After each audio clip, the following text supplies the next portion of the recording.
If you guys remember, Colorado legalized recreational use of marijuana. Of course, Washington State did as well. And they did it by direct ballot initiative in the last election.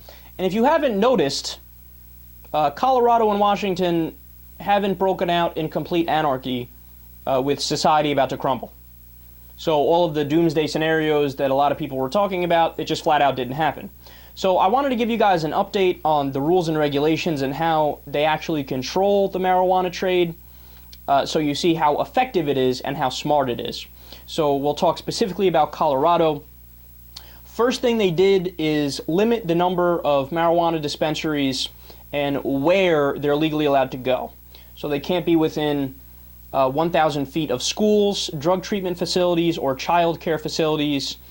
And this mirrors similar restrictions in many state marijuana laws.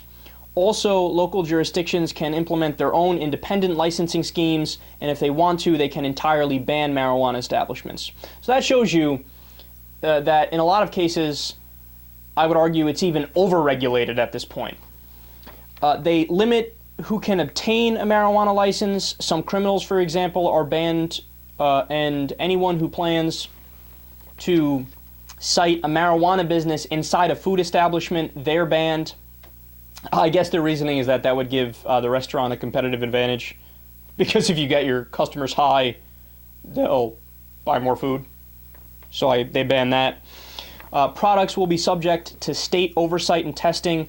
Licensed suppliers and retailers are required to provide a sample of their product to a state testing facility, which will likely verify the purity, potency, and safety of the products and eliminate the risk of black market purchases, sometimes laced with other drugs.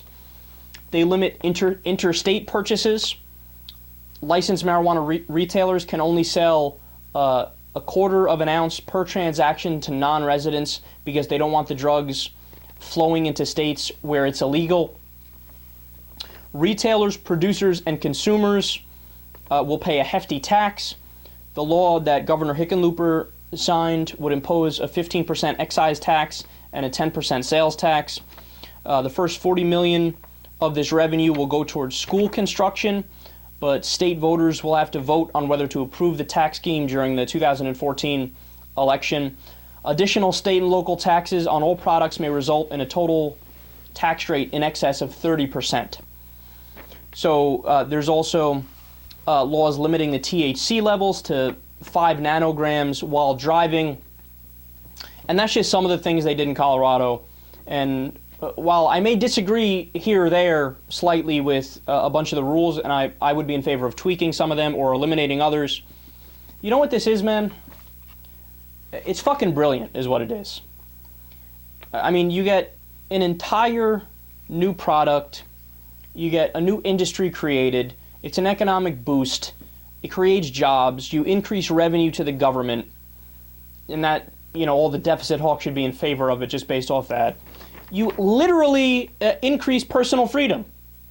You cut down on unnecessary arrests and jail time.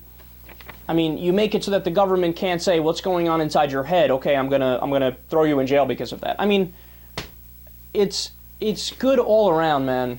And proud of Colorado, proud of Washington State.